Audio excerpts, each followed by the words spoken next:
diine yi la dañoo war a wax Le Soleil yéene kaa ne guddig teranga guddig mbégte gi la guddig yonent bi alayhi salaatu wasalaam waaw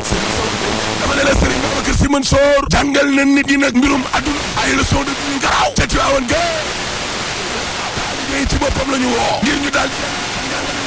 di Cheikh al Islam Baye Niass sëriñ yéene kaa ne mawlid gi kay yat wa daa dal de fatwa ga daa dal de waaw dama ne la wàllum ëttu politique bi la élection yi yaa ngi nga xam ne moom la ñu nemi ko nag ci wàllum réseaux sociaux yi waaw jafe-jafe baykat yi ba ci wàllum avortement médicalisé ak yeneen ak laa la wax Serigne Babacar Sy Mansour fa ñuy joxoon yëpp la la wax moom surtout Alaaji Malick bi daal di nay dellu soit nag ci ëttu politique bi la ak wàllu fitna gi rawatina élection locale yi nga xam ne kon fa la ñu jëm nee na il faut ñëpp daal di jug na ngir jàmm rek jàmm ay élection yoo xam ne day ànd ak jàmm lool xalif général Tidiane yee yemu ca ndaxte si Malick day waaw daal di nay dikk nag ci baykat yi àll ba nee na la fa am bariwul de téet jumtukaay lu yàlla xam doy na jiwu gi lee lu yàlla xam doy na yéene kaay déeme jaa gi ne Serigne Mouhamadou Lamine Laye naxaru na jëf yu ñaaw yi nga xam ne nag maanaam moom moo am léegi ci Sénégal gi lée ñàkk bi yar gi l'indiscipline tojaangee ci wàllum réseaux sociaux yi lée surtout Seydina Limamou Laye Almahdi gi yemu ca ndaxte Laye Matar nee na li xew Sénégal léegi doy na waar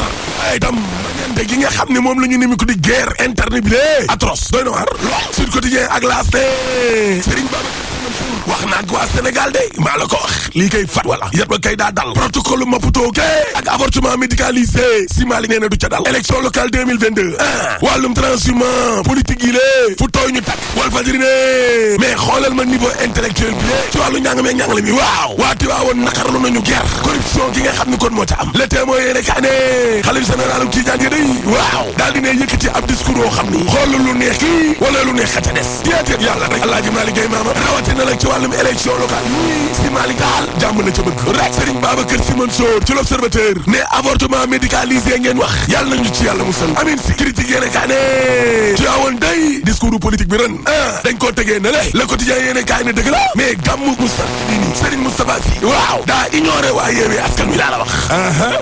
yéene kaa yi ma jamono kaa ngi ne déggoo leen ma di Serigne Moustapha Sy dalalul recevoirul leader yi nga xam ne ñoo bokk ci coalition bi Yewwi Askan Wi maa la ko wax ba pare Serigne Moustapha wàllum politique googee waxu ci dara da koo tegee ne la ca cérémonie officielle ba source aané waa Yewwi Askan Wi kay waaw dama ne la gisuñu Serigne bi de gisuñu ko sax en photo Serigne Moustapha Sy photo sax gisuñu ko laa la wax waxantuma la ak moom mar diita demoo ni ca délégation Yewwi Askan Wi day waaw Khalifa Sall nga ca woon Ousmane Sonko Aïda Mbodj Ahmed Aïdara professeur Babacar Diop ak ñeneen sax yéene kaa ngi ne en tout cas ca Yoff waaw Abdoulaye Diouf Sarr moom lay àndal parce que Mouhamadou Lamine Laye porte-parole lu Laayeen yi lée nee na ko yow Abdoulaye Diouf Sarr njaboot gi dañ laa yoreel ñu ko te dinañ leen ñaanal président Macky Sall ndax ni ngeen taxawoo askan wi gis nañu ko Direct News de El Hadj Dia responsable APR ca Bambey waaw nee na Bambey tànn na maire am ba pare man El Hadj Dia damaa réglé sama montre bi lée heure bi président Macky Sall yor laa yor man daal moom laay dégluwuma keneen te man El Hadj Dia tam nekkuma ci ginnaaw benn responsable politique laa la wax aw ma ak ñoom nag benn problème l'Observateur ne ay mbëkkanteeg ay jàmmaarloo am na ca wàllu Sénégal coalition Ablaye Wade bi waaw mar day taali candidat bi xam ne moom la Ablaye Wade di imposé looloo indi ko taw la parce que Saliou Dieng moo ñëw ca réunion boo xam ne ña ngi ko doon amal mu ne leen ñëw président Abdoulaye Wade laa leen bëgg a yegge leen ko ba nuppi xamal leen ne PDS nag ci Ndakaaru Ndiaye Jël Joob gi lée dafiy am candidat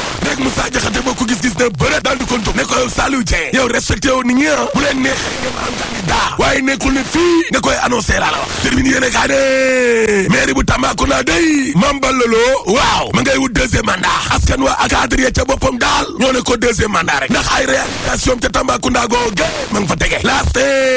Abdou Mbow day dal na ci kaw waa réew mi de bu Idrissa Seck waaw parce que Abdou Mbow xamal na waa réew mi ne leen mais 2012 APR 7% la fi am bay ji ak joxante loxo bi 40% lii moo tax ñoom Idrissa Seck dik Abdou Mbow ne leen référendum bi ñu gagné présidentiel yi Idrissa Seck gagné député yi lée APR gagné te élection 2014 yi tasaaroo bi nga xam ne nañ koo tasaaroo woon ñun waa Benno Bokk Yaakaar bu ñu booloon ñooy raw waa réew mi kon suñu mburoog soow mi nañ leen koo moytoo yàq Mamadou Lamine Diallo ci 24 heures waaw ne gis nga waa Benno Bokk Yaakaar yi gars yi ànd ak Macky Sall fitna ci boppam moo nekk seen biir direct laa la wax fitna critique yéene kaa ne moo taxil coowal passeport diplomatique day waaw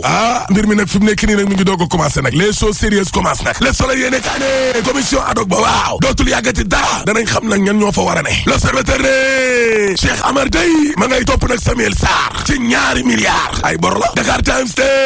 def leen danga de gis nga 2 milliards yooyee ñuy wax waaw Cheikh Amar moo yore loon Ablaye Wade xaalis 2 milliards Ablaye Wade nag ne ko joxal ma ko Samuel Sarr Dakar Times ne décharge yaa ngi traité yaa ngi maili lettre d'engagement yi te danañ ci dellu si waat réew mi ko di yéene coowal compte Monaco yooyee waaw nguuru Macky Sall gi day daanoo tina de Karim Wade gañeeti na ko de L'Observateur ne gàmmu soxna Aïda Diallo gi day ne sut rek maar day taali laa la wax dama ne la ay Samba Surabali ñoo ne ciix dugg ca biir këram laa la wax kër cofeel gala dama ne la wuy kay tolloo nañ ci ay fukk laa la wax yor ay jaase kii paaka ak i fetal gendarmerie sax ci boppam teg na loxo benn fetal ba noppi daal di cay ubbi ab enquête Basse TV tamit def nañ leen ko de seen benn minibus waaw la ñu sàcc de car ba day sàcc nañ ko de mar di taali sàcc bii nag moo dem ba marché nag daal di fay tàggee boppam dee am naa ca lamb jë suñu lamb ne Ama ak Modou Lo léegi nag leer na le 13 mars la waaw moo tax it Luc Nicolaï ak ñam àndal day bëgg nañ te nag juróom ci ay face to face ay open press yu tàng ja ngir lu neexal bis ba ndaw bis bu tàng waaye bis boobee de Modou Lo ak Ama ak lu mu tàng